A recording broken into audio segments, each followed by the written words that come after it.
नमस्कार दोस्तों, मैं आर के गुप्ता अपने YouTube channel play with math by R K Gupta में फिर से आपका स्वागत करता हूं। जैसे कि स्टूडेंट के कभी का कहना हुआ सर कि सर रीजनिंग शुरू से पढ़ाइए। रीजनिंग ऐसे तो इजी चैप्टर है, फिर भी हम सोचते हैं आपसे कुछ कॉन्सेप्ट सीखे, तो रीजनिंग सर शुरू से पढ़ाइए। और यूट्यूब पर कुछ चैनल भी नहीं है जो रीजनिंग कंप्लीट करवाते हैं। मैथ के तो बहुत सारे चैनल हैं सर, यूट्यूब पे कोई रीजनिंग का परफेक्ट क्लास नहीं है। तो हम एक रीजनिंग शुरू से स्टार्ट कर रहे हैं, पूरे बेसिक लेवल से। आज रीजनिंग का वीडियो अगर नहीं देखे हैं आप तो देखिए कि हम कैसे बिना किसी सूत्र के रीजनिंग का भी चैप्टर बारी बारी से कैसे हल कर पाते हैं।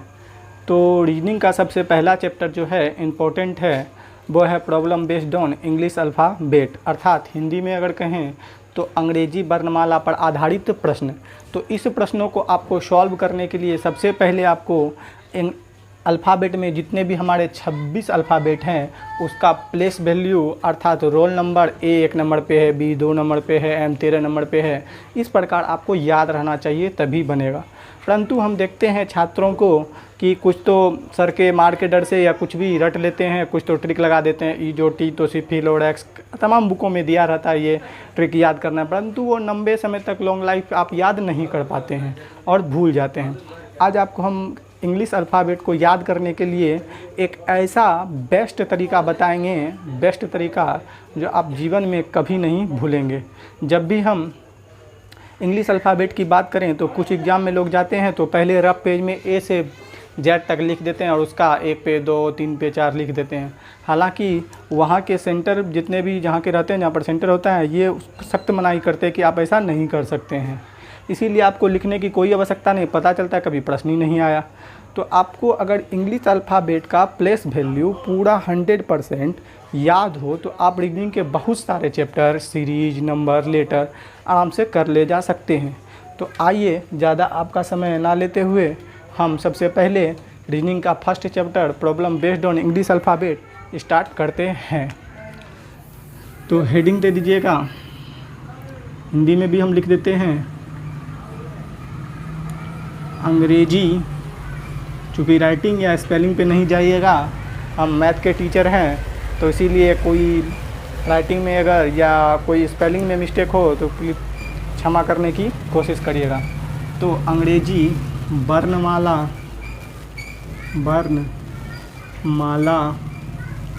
पर आधारित प्रश्न इंग्लिश में बोलें तो बोलेंगे प्रॉब्लम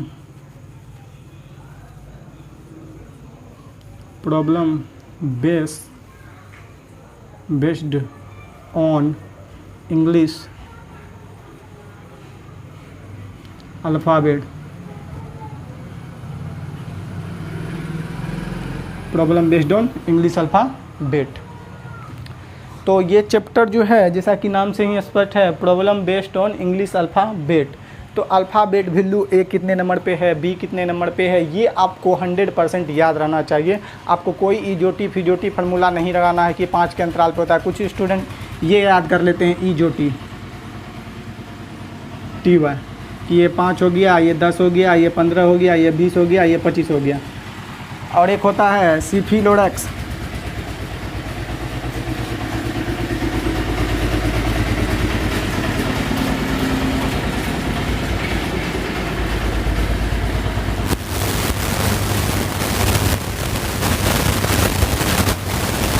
चलिए ये 3 के अंतराल पर होता है। 3 3 6 3 9 3 12 3 15 3 18 3 21 3 24। तो ये जो है 5 के अंतराल पे है, ये 3 के अंतराल पे। ये आपका सबसे बेस्ट या तरीका है। ये सब आपको याद नहीं करना, ये सब बकवास। ये सब आपको इसलिए याद नहीं करना है कि ये स्टूडेंट ज़्यादातर दिमाग नहीं लगा पाते हैं, फॉलो नहीं कर पाते हैं। ये सबसे गलत तरीका है। अगर कोई ऐसे पढ़ाते हैं या आप ऐसे पढ़े हुए हैं तो सबसे बेकार तरीका है। इसलिए वीडियो में बने रहे, देखिए हम कैसे प्लेस वैल्यू को याद करते हैं। क्यों है, जैसे कि हमने आपसे पूछा कि एल का मान कितना होगा, तो एल का मान होता है 12। तो आपके स्टूडेंट ईजोटी लगाएगा, वो कहाँ जाएगा 10 पे। 10 पे कहेगा कि देखिए 10 ईजोटी जे 10 के 11 ये 12। इतना समय किसके पास है जोड़ने का, कहीं इधर उधर। जैसे इसमें क्यों है, याद रखिए, पीछे जाइए आगे जाइए, पूरे दिमाग को चौपट कर देता है। तो ये सब पे आप नहीं जाइएगा। तो याद कैसे करना है, तो याद करने के लिए कोई ख़ास ट्रिक नहीं है।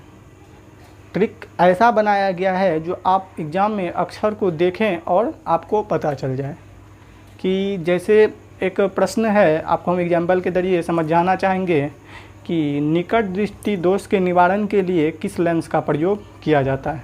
निकट दृष्टि दोष के निवारण के लिए किस लेंस का प्रयोग किया जाता है, या दूर दृष्टि दोष के लिए किस लेंस का प्रयोग किया जाता है।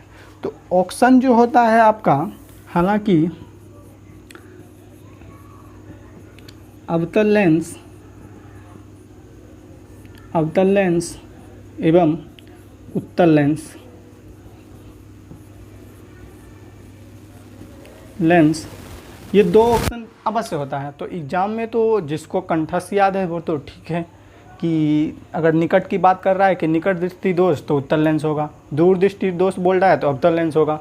तो ऐसा नहीं है कि आप जीके जीएस पढ़िए तो बस पढ़िए, उसको माइंड में ऐसा सेटअप कर लीजिए। मेरा कहना है कि कभी भी एग्ज़ाम में आपको कोई बोले, जैसे आप एग्ज़ाम में कोई क्वेश्चन आया था, एक लड़का बोल रहा था सर एग्ज़ाम में एक क्वेश्चन आया था, हम बैठे हुए थे तो पूछा उससे कि सर एक क्वेश्चन था कि भारत के प्रथम राष्ट्रपति कौन थे, भारत के प्रथम राष्ट्रपति कौन थे।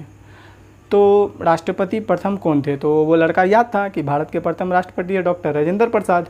परंतु उसके बगल में जो मित्रगण बैठे थे वो उसको ये कहने लगे कि नहीं, हम पढ़ के आए हैं, चूँकि दिल्ली और पटना दोनों क्लास किए हैं, पर भारत के प्रथम राष्ट्रपति डॉक्टर राजेंद्र प्रसाद नहीं है भैया, हमको कंफर्म याद है, हम रोज़ सेट मारते हैं तो हमको एकदम यादें है। भारत के प्रथम राष्ट्रपति डॉक्टर राजेंद्र प्रसाद नहीं बल्कि जवाहरलाल नेहरू है। हालांकि राइट आंसर था डॉक्टर राजेंद्र प्रसाद, ठीक है। परंतु जैसे ही वो बगल वाला स्टूडेंट उसको दिमाग में दिया तो उसको दिमाग अब हचपचा गया कि नहीं, हमको तो लग रहा था कि डॉक्टर राजेंद्र प्रसाद भारत के प्रथम राष्ट्रपति हैं, मगर ये कह रहा है कि नहीं जवाहरलाल नेहरू है। जवाहरलाल नेहरू भी ऑप्शन में देगा, क्योंकि जवाहरलाल नेहरू वहाँ प्रथम प्रधानमंत्री थे, तो ऑप्शन दोनों देगा, मिलता जुलता ही ऑप्शन देता है। तो आप करे तो क्या करे तो क्या, उसके कहने पर मार दिया ए नंबर डॉक्टर जवाहरलाल नेहरू, जो कि गलत है। तो यही होता है एग्ज़ाम में कि आपको कोई करेक्ट आंसर भी पता हो कि, तो वहाँ पर बगल वाले स्टूडेंट का एग्ज़ाम का माहौल ही ऐसा प्रेशर क्रिएट करता है कि आप आंसर कंफर्म जानते हुए भी आप गलत करके चलाते हैं। तो ये आपने माइंड में सेटअप नहीं किया था कि कोई है। अगर हम बोलें कि देखो पूछता क्या है, भारत के प्रथम राष्ट्रपति या प्रथम प्रधानमंत्री कौन है। यदि एगो में से कोई, दोनों में से कोई एगो को हम कंफर्म कर दें तो दूसरा छांट लेगा, कभी दिक्कत नहीं होगा। तो बोला नहीं सर। तो बोले जब भी तुमसे ये पूछा जाए, इसलिए मेरा कहना है कोई भी चीज़ रटिए नहीं, उसको माइंड में इंस्टॉल करिए बिना रटे हुए। क्योंकि वैज्ञानिक के शोधकर्ताओं ने माना है कि यदि आप कोई चीज़ रटने का प्रयास करते हैं, रटने का परिभाषा क्या है समझते हैं, जो आपको नहीं समझ में आता, वो दिमाग नहीं ले पाता, उसको आप रट जाते हैं, जो आपको समझ में नहीं आता है। तो जो चीज़ आप रटने का प्रयास करते हैं ना, वो लेफ्ट ब्रेन में जाता है, और जो चीज़ होते हैं हमको नहीं रटना है वो आपको राइट ब्रेन में जाता है। अच्छा एक बात बताइए, या कैसे होता है, हम आपको समझाना चाहते हैं, तब उस प्रश्न की बात करेंगे। या चलिए हम उसी प्रश्न का पहले उत्तर दे देते हैं। तो हम बोले उसको कि देखो, पूछे कि प्रथम राष्ट्रपति कौन था, तो रॉ से राष्ट्र होता है ना बाबू, तो बोला जी सर। तो राष्ट्रपति पूछे रॉ से, तो राजेंद्र प्रसाद, डॉक्टर राजेंद्र प्रसाद। तो रॉ से राष्ट्रपति, रॉ से राजेंद्र प्रसाद। तो प्रथम राष्ट्रपति याद है, आप कौनो पूछेगा कि प्रथम प्रधानमंत्री, तो रॉ से राष्ट्रपति बोला था सर जी है डॉक्टर राजेंद्र प्रसाद। तो प्रधानमंत्री के बचा, जवाहरलाल नेहरू है प्रथम। तो इस तरह से याद करेंगे तब आपका कभी भी गलती नहीं होगा। जैसे कि उत्तल अवतल की लेंस की बात करें थे, जिसको भैया याद है उसके लिए तो ट्रिक बेकार है। जिसको नहीं है याद कि जैसे कि निकट दे दिया तो उसमें उत्तल लेंस होगा कि अवतल, दूर दे दिया तो उत्तल होगा अवतल। तो देखिए ट्रिक क्या कहता है मेरा कि माइंड सेटअप, कि जैसे दे दिया दूर, तो दूर आकार हर्षी आकार की मात्रा छोड़ दीजिए, दूर दो शब्दों से बना है, तो उत्तर जो होगा 3 वाला, मतलब दूर दृष्टि दोष के लिए उत्तल लेंस, उत्तल लेंस। आशा करते हैं ये ट्रिक आपको काफ़ी काम में आएगा। कि दूर शब्द का है तो उत्तर होगा 3 वाला। इसका ट्रिक है 2 में 3 और 3 में 4, मतलब जो 2 अक्षर का है उसमें 3 वाला उत्तर उत्तल लेंस, और जो 3 अक्षर का है जैसे कि निकट, ये 3 है निकट, तो इसमें हो जाएगा 4 वाला अवतल लेंस। अवतल लेंस 1 अक्षर, 2 अक्षर, 3 अक्षर, 4 अक्षर, और यहाँ 3, तो इसका उत्तर हो गया। जब 2 अक्षर का पूछे तो उसमें 3 वाला उत्तल लेंस, जब 3 अंक का पूछे तो 1 अधिक 4 वाला उत्तर। तो इससे आप कभी नहीं कर सकते उत्तल के ये होगा। या दूर पूछे तो सर जी बोले तो दूर है दूर शब्द का, तो 3 उत्तल लेंस। पूछे कि निकट दृष्टि 2, 3 अक्षर का, 1 अक्षर का, 4 अवतल लेंस। ओ बहुत तो लो, इसमें 4 लेटर हैं, अक्षर हैं, तो ऐसा करते हैं, समझ लेंगे। तो ये चलिए कि जो चीज़ आप याद करते हैं वो आपका लेफ्ट ब्रेन में जाता है, जो आप कुछ समय के बाद भूल सकते हैं, और जो आप नहीं याद करते हैं वो आपका जाता है राइट ब्रेन में।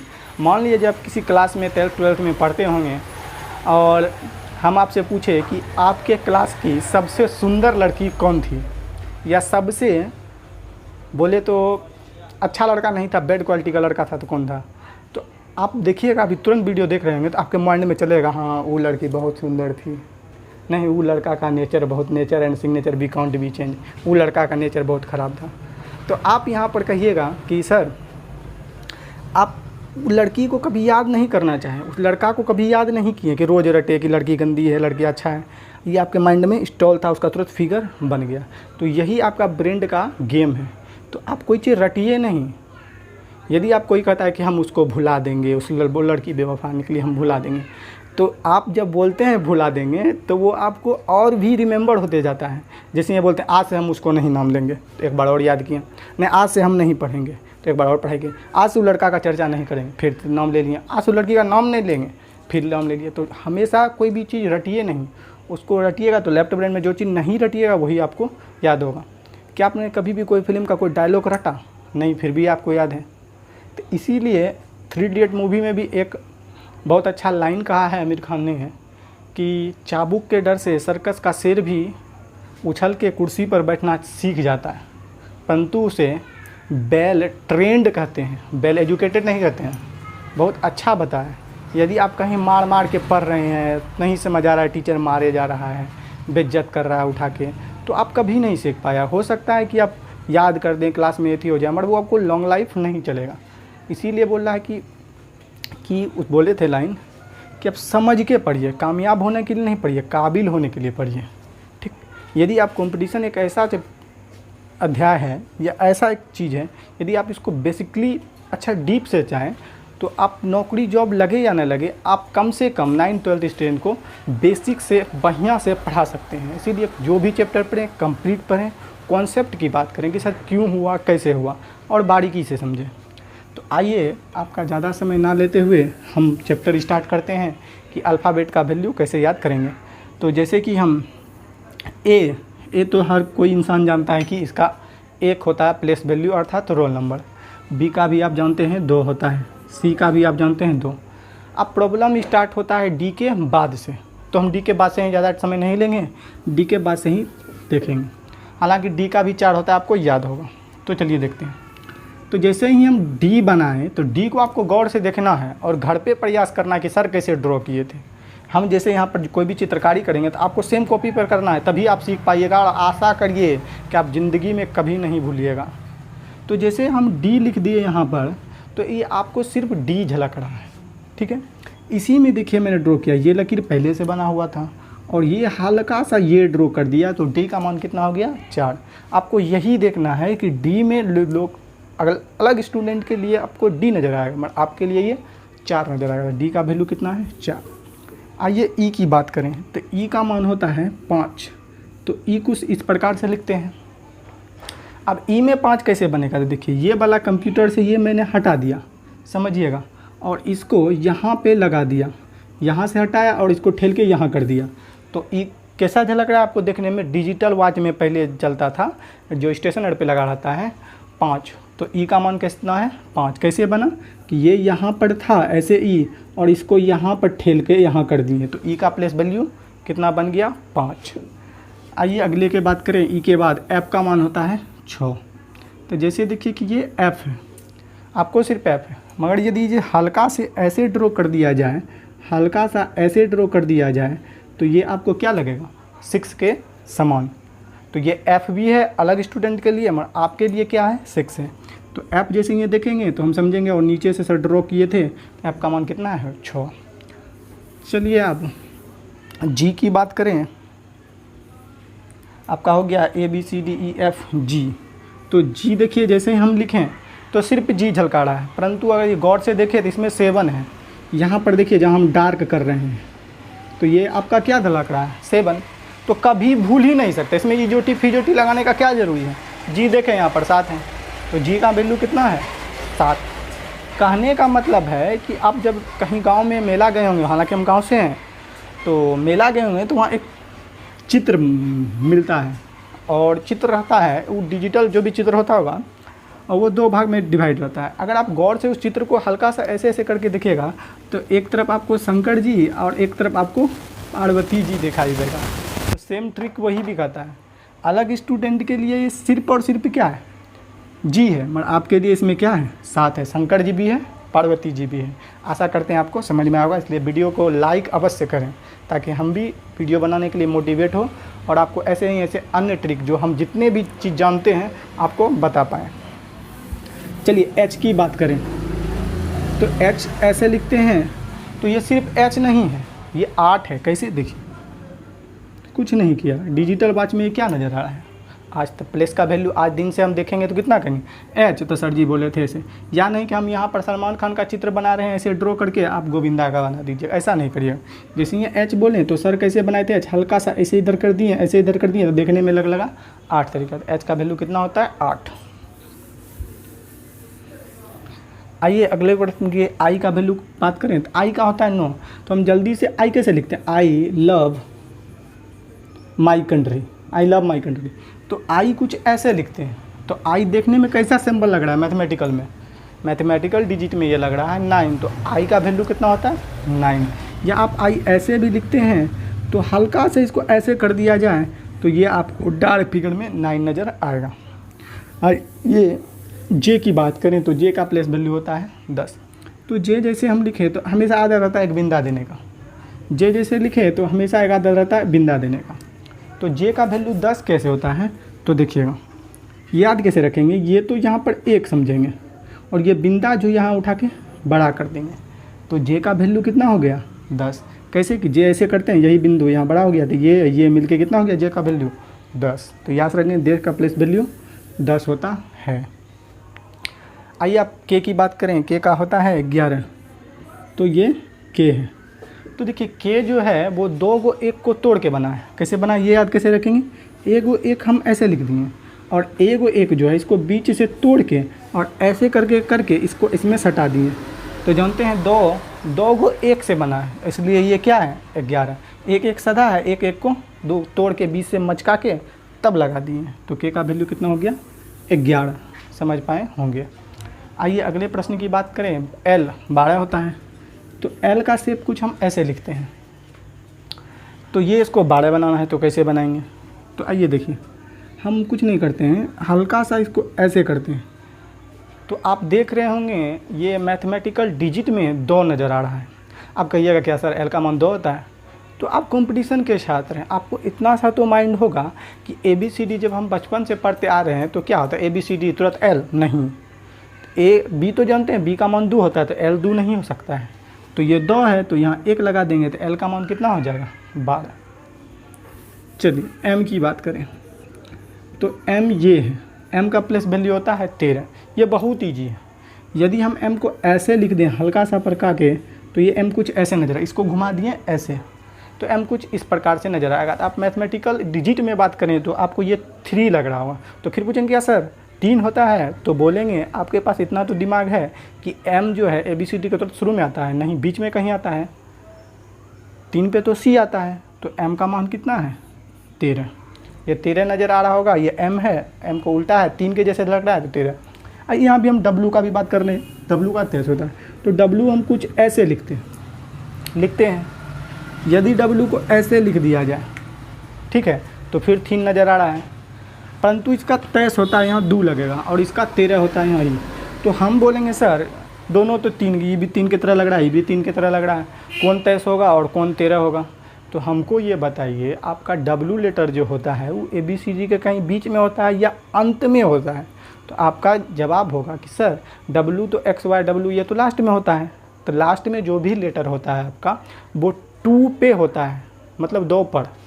तो W लास्ट में होता है तो यहाँ 2 होगा ना कि 1। M तो कहीं बीच में होता है, इसलिए M के लिए ये भी 3 है तो M के लिए W लास्ट में होता है, तो लास्ट में होता है 2 पर 5 2 पर 4, तो यहाँ 2 देंगे तो ये 3 हो जाएगा, W का मान 23। आशा करते हैं ये भी कन्फ्यूजन आपको दूर हुआ होगा। चलिए N की बात करें तो N का होता है आपका 14।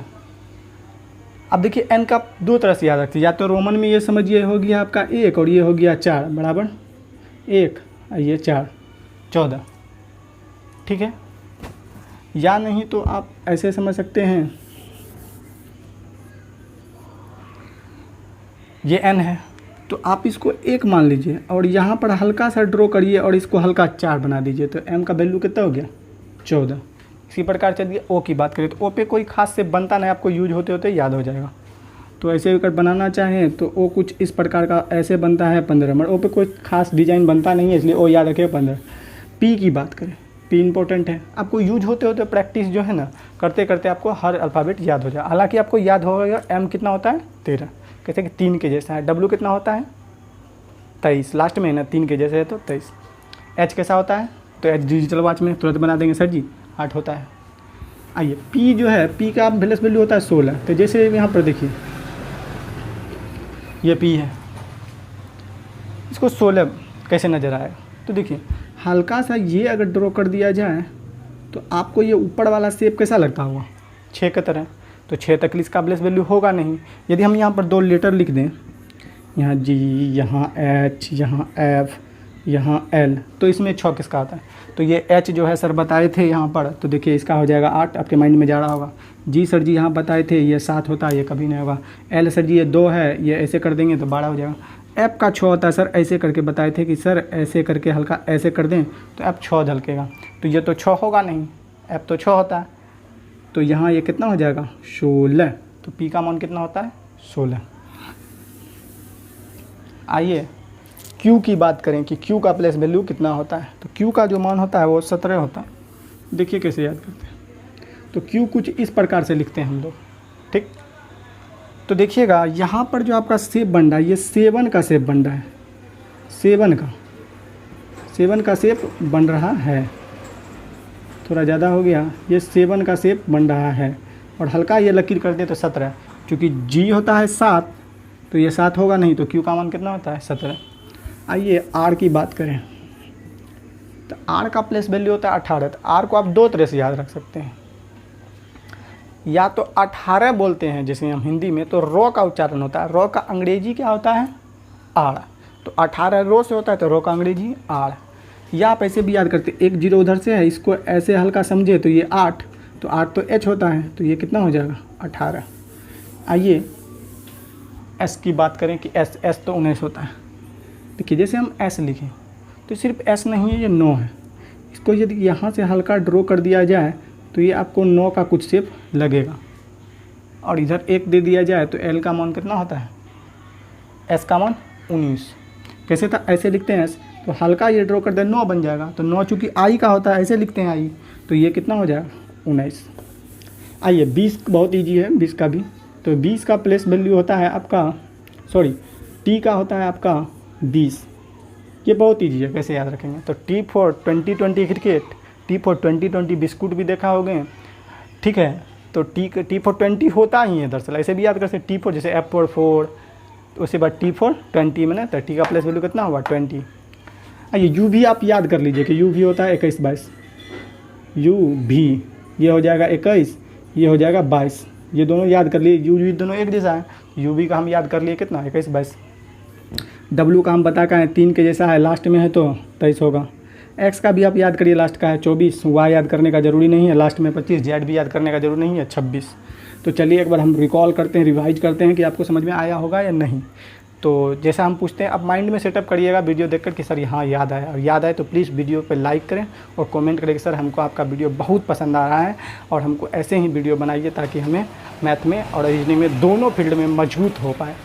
तो जैसे A याद है 1, तो जैसे हम चलते हैं जो अभी रहता है, तो जी का वैल्यू कितना होगा 7। यहाँ कितना नज़र आ रहा है देखने पर 7, तो जी का वैल्यू कितना होगा 7। एच का वैल्यू कितना होगा, तो एच जैसे ही हम लिखेंगे तो हमको पता चल जाएगा, याद करने का कोई ज़रूरी नहीं है। हाँ सर, यहाँ से यहाँ तक ऐसे फिगर बनता है, तो एच का मान कितना होगा 8। सर पी का मान कितना होगा, तो पी सर जी ऐसे बना दीजिए ना, पी 6 16 हो जाएगा। M sir ji M E 3 है, ऐसे लिख दीजिएगा, तो चूँकि बीच में होता है तो 13। डब्लू ऐसे लिखते हैं, भी 3 है, मगर लास्ट में डब्लू होता है, इसलिए डब्लू का मान 23। और उस 9 सर जी ऐसे आई लिखते हैं, तो आई का मान कितना होता है 9। के सर जी 2 गो एक से बना है के, तो के का मान कितना होगा 11। एल सर जी एल है ऐसे कर दिए, तो एल का मान कितना हो जाएगा 12। एफ का मान सर जी, एफ का मान ऐसे लिखते हैं ना, एफ हल्का ऐसे कर देंगे तो कितना हो जाएगा 6। ई का मान सर जी, तो ई का मान कितना होता है 5। इसको हल्का यहाँ करके यहाँ कर देंगे तो कितना हो जाएगा 5। क्यू का मान करें तो क्यू सर जी ऐसे लिखते हैं, यहाँ 7 है तो ये हो जाएगा 17। ऐसा करते हैं। जे का मान सर जी ऐसे होगा, ये ऐसे कर देंगे तो 10, यही 0 बड़ा कर देंगे। तो आशा करते हैं कि आपको अल्फ़ाबेट का, अगर किसी को नहीं याद हो रहा है तो कॉपी पर देख के एक बार, मात्र एक बार, आप यदि सही में पढ़ाई करना चाहते हैं, सही में कुछ सीखना चाहते हैं, तो जिस दिन आपसे कॉपी पे पेन चलने लगेगा ना, तो दुनिया का कोई ऐसा बुक नहीं बना है, ना कोई ऐसा मैथ का या रीडिंग का सवाल बना है जो आपसे सॉल्व नहीं हो। भले वो सवाल 2 दिन में हो, 3 दिन में हो, बट अवश्य सॉल्व होगा जिस दिन आपसे सवाल बनने लगेगा, आपका कलम चलने लगेगा। ठीक है, तो इसलिए आप एक बार खुद से कोई रफ पेन लीजिए और उस पर ये चित्रकारी करिए, तब आपको समझ में आया होगा। तो आशा करते हैं कि ये रीजनिंग का पहला video problem based on English alphabet आपको अवश्य समझ में आया होगा। यदि इससे रिलेटेड कोई भी डाउट रह जाता है तो आप वीडियो के कमेंट बॉक्स में जाकर अवश्य बताएंगे। हम इसमें फिर से चाहेंगे कि आपको जहाँ पर लगा कि सर डिटेल नहीं गए वहाँ और हम अगले पार्ट में डिटेल बता देंगे।